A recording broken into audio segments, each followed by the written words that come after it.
So after my recent free-to-play MMORPGs video, I have had an influx of people asking me, hey Styx, what are the best buy-to-play or pay-to-play MMORPGs currently? I have been asked to do a video, or multiple videos rather, on games that would fit those business models, but I haven't thus far because, I mean, I'm gonna be honest here, guys, there just are not enough MMORPGs out there right now that would be capable of like populating 2 separate videos. Thus, I instead came up with the idea to kind of combine the 2 genres together and make a top buy-to-play, top pay-to-play MMORPG video for those of you that are not interested in free-to-play or, you know, the pay-to-win that kind of comes along with free-to-play MMOs. Like all my top 10 videos, this is going to be completely subjective and in no specific order whatsoever. Now, I am going to break this down into 2 separate parts.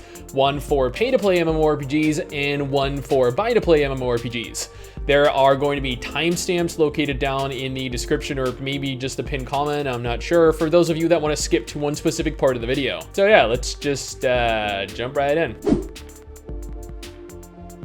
I spent from December 2018 until August 2019 playing 8 hours of Final Fantasy XIV, probably 4, maybe 5 days a week. Unfortunately, I had to work on the channel, so the rest of the time I was either recording and editing or sleeping. But even while sleeping, I was thinking of Final Fantasy XIV. Although some people might argue this point, to me, it is a narrative masterpiece in terms of MMO storytelling. Not necessarily comparative to non-MMOs, but when it comes to telling a single, non-convoluted story centering around one topic, it is unrivaled. The story, like most JRPGs, takes a while to really get going, so I don't know, I can understand where people might find fault when it comes to progressing through it. Not only that, but Square actually gutted most of the classes, removing, like all devs do with every expansion, skills found throughout the leveling process that made your class feel a little more interactive and less, I don't know, like standing around just clicking your basic rotation. Which, let's be honest here, from level 1 through 40, maybe even through 50,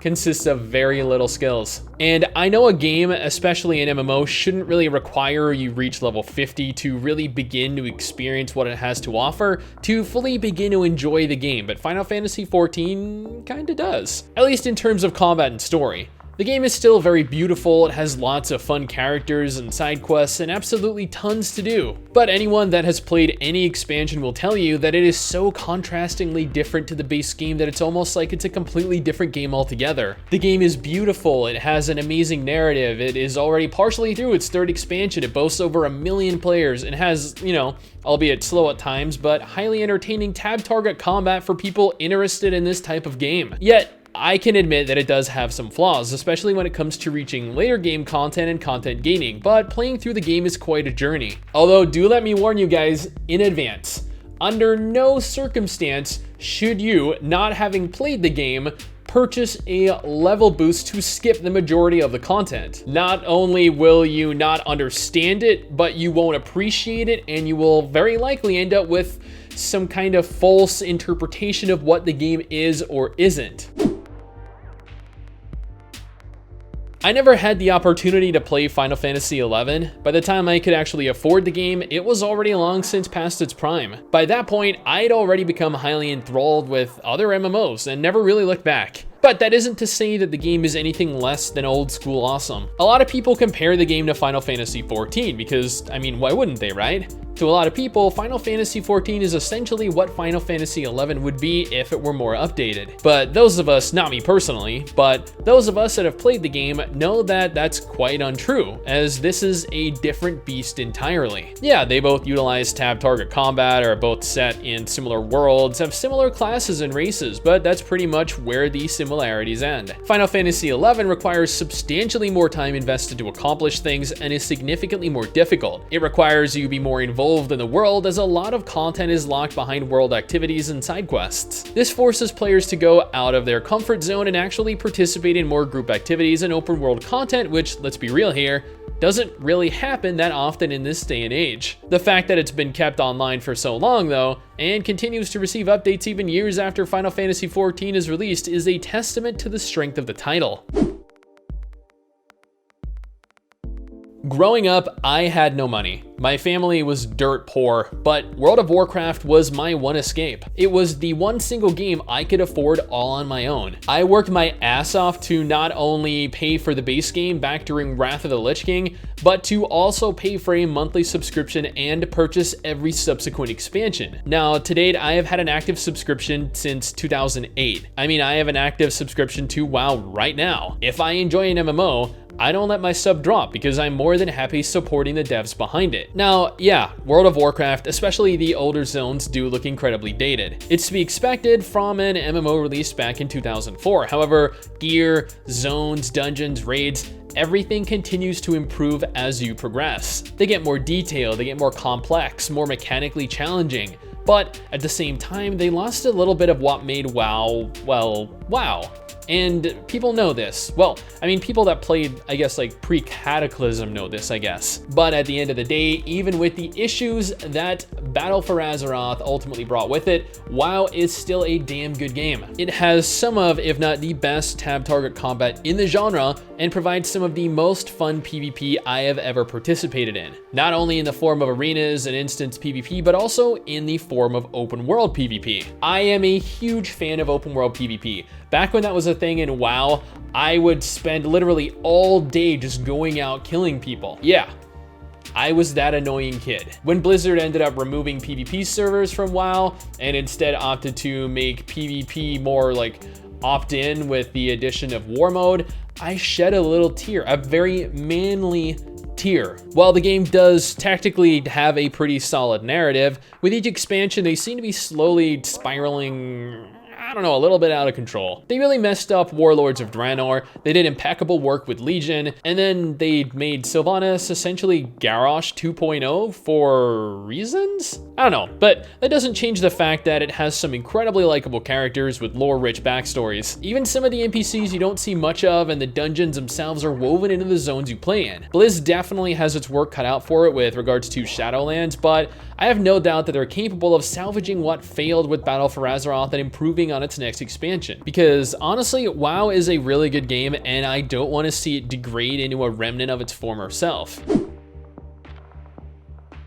Now, I'm gonna go ahead here and preface this entire thing by stating that A Tale in the Desert is one of the most unique MMORPGs I have ever played. See, the game is finite. It has both a beginning and an end, normally lasting approximately 18 months per cycle. But what makes the game unique, and what might simultaneously be a huge turnoff to a lot of you, is that the game has no form of combat at all. See, we are led to believe that MMOs require combat, but that's not really the case. There should be different subgenres of MMO, and A Tale in the Desert really excels at everything else the genre has to offer. Faction politics, various types of social activities, a large emphasis on crafting. Seriously, I did a video on this a few months ago where I talked in greater detail as to what you were capable of doing, but I'd forgotten how difficult older MMOs could be. Seriously, the game offers you absolutely no handholding whatsoever and no support. Like, instead of the kind of basic quests you get nowadays, instead it says something more along the lines of,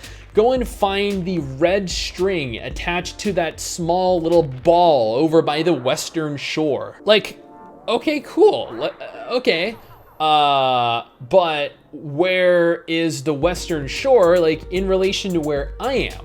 Am I east of the western shore? Am I west of the western shore? Am I like on the shore? Is that the shore over? Like, yeah, seriously.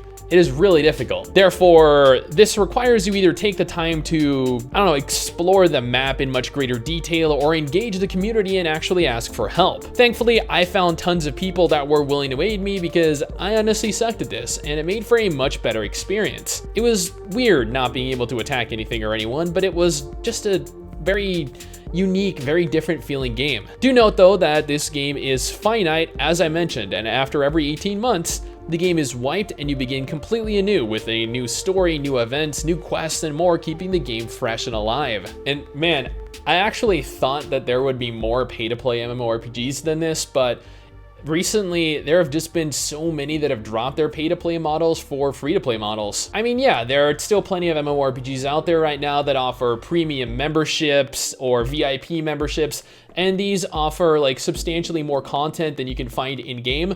But at the end of the day, if you can play the entirety of the game without purchasing anything, then that game does not belong here. So let's move on to the second half of this list. When beginning the MMO by YouTube channel, I played 3 games every week: Final Fantasy XIV, Guild Wars 2, and the Elder Scrolls Online. Yeah, all 3 games were very popular, but they each signified some of the best of their respective genres. I am a huge Elder Scrolls fan. I had over 1,000 hours in the Elder Scrolls 3 Morrowind on the Xbox, and probably another 1,000 or 2 on PC. I had over 1,000 in Oblivion, and probably a solid 3, maybe 400 hours in Skyrim. Other than the Final Fantasy games, Pokemon, and Legend of Dragoon, I have never played another game franchise to this extent. So you can imagine my surprise when I not only learned that I would be able to play an Elder Scrolls game with other people, but they'd also constantly add expansions for areas that I loved. Morrowind, elsewhere. Yeah. As I did note earlier though, the Elder Scrolls Online is much like Guild Wars 2 and Final Fantasy XIV. Not in the form of gameplay or combat, which just an FYI is action combat, but in terms of quality and world. The game has a very strong narrative featuring entire zones crafted around their own segregated stories with their own selection of NPCs and enemies. It also provides more creative freedom in terms of customizing your character and how you want to go about playing than most MMO available right now. Like, yeah, while there are going to no doubt be cookie cutter builds, nothing beats running around stealth, wearing a robe, stabbing people in the back with a mace whilst lighting them on fire with fireballs. Yeah, seriously. I mean, sure, the game has issues and people claim its VIP membership is a little more than necessary if you want to fully enjoy the game, but I'll let you guys be the judge of that. Yeah, people actually play Astelia. Honestly, it ended up doing pretty well for itself when it released last year, much to the surprise of, everyone. I'd played the South Korean version of the game in the past, and not even I had all that high hopes for its release, but I am glad we were all proven wrong. Astelia is, it's kind of, I guess, more of a traditional MMO. It doesn't try to really be like innovative, nor does it try to be something that it isn't. I mean, it's so traditional that the game is tab target. It takes a formula that has been proven time and time again to be an effective way of creating an MMO, and it adds a few little unique things like Astels to really make it their own thing. I mean, yeah, I know Astels aren't really unique to Astelia. Astels are just a fancy pet that talks to you, but they provide a lot more customization to how you go about playing. Honestly, it is a beautiful game, and there is a lot of fun to be had with it. The devs behind the game have promised a lot of content for years to come, and considering the game is pretty much only available in the West now, I really do honestly hope that's true. See, what we need aren't like amazing MMORPGs or innovative MMORPGs or MMORPGs that are pushing the boundaries of what we deem normal. What we need are MMORPGs that are entertaining, fun to play, just you can log into and just have some fun. And that is what Astelia is. Now, I know talking about Black Desert is a bit of a touchy subject for a lot of you guys. You either unconditionally love the game and its flaws, or you loathe it with an unrivaled passion. Regardless, don't shoot the messenger here. I'm just here to talk about it. Because yeah, at the end of the day, Black Desert Online provides players an experience they won't get in any other MMO. I mean, yeah, the game has a lot of issues, but at the end of the day, the game provides you with almost limitless freedom to play however you want. It has arguably some of the best combat in an action MMO, and perhaps even an MMO in general. And you cannot deny that the game is absolutely stunning. So much so that I believe people invest more time into designing characters than actually into playing the game itself. I mean, sure, I like to customize my character as much as the next guy, but like 10, maybe 15 minutes max. If I feel myself going much over that limit, I slowly begin to just die inside. But I mean, this is a South Korean MMO though, and if there's one thing we all know about South Korean MMOs, is that they are always beautiful. They play incredibly well. but underneath that, they're pretty shallow, and yeah, BDO is sorely lacking in terms of narrative and story. But everyone knows that, and honestly, they don't play Black Desert for the story. You play to grind. You play to PvP. You play to grind. Wait, I said grind already, didn't I? Yeah. You play to have the freedom to not grind, if that's your thing. It really is a pretty good game in terms of what's offered. There are concerns of pay to win, upgrading is an absolute piece of garbage, but otherwise, the game really excels at a lot of things.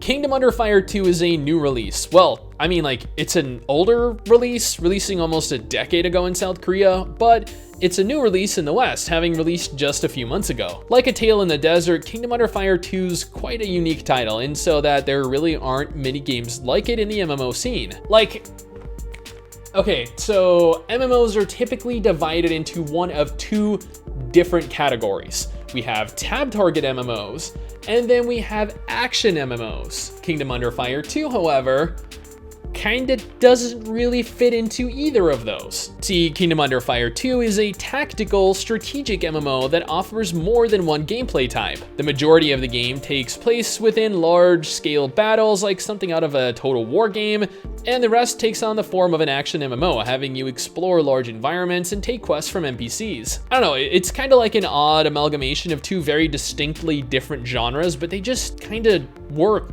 really well together. I played Conqueror's Blade, which was also a bit of a tactical MMO, but it was nothing like this. Kingdom Under Fire 2 is a very high quality title. I just wish they'd released it years ago when there was a much larger market for it. It's very story driven, it has multiple difficulty modes for battles, and honestly, this is the kind of game that belongs on a list like this. This and A Tale in the Desert, games that are so different to the norm that can provide something that you're just not used to.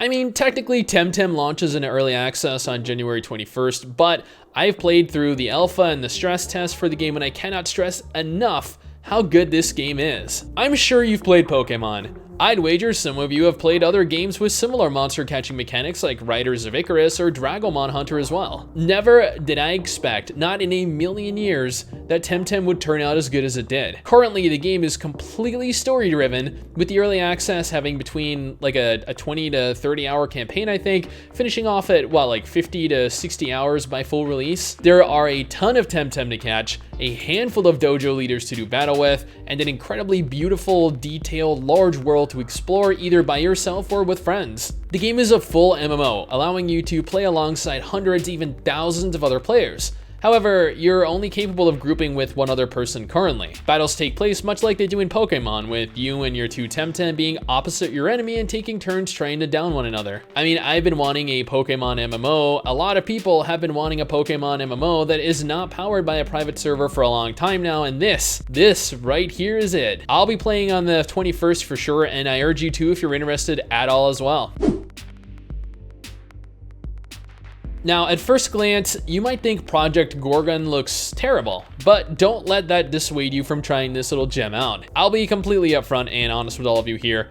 I have not played much of the game. A few hours, maybe tops, not because it is in any way a bad game, but because of the time investment I feel is required to fully play it. Like A Tale in the Desert, Project Gorgon is a highly difficult game that really doesn't hold your hand at all.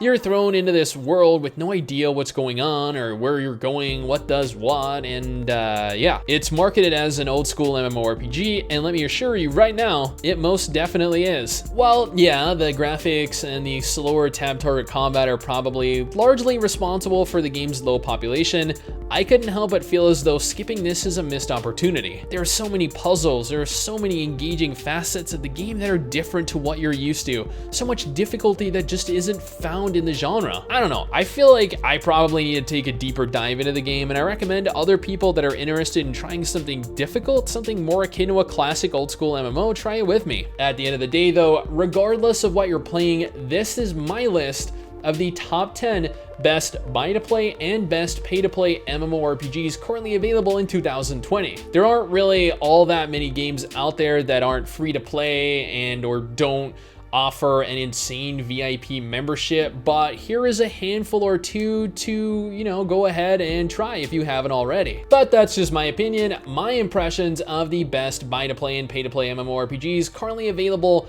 right now. What do you guys think though? Let me know down in the comments below and let's talk about it. Anyway guys, that is it for me. Thanks for watching. Hopefully you enjoyed the video. Don't forget to subscribe for more content like this. I'll see you all next time. Peace.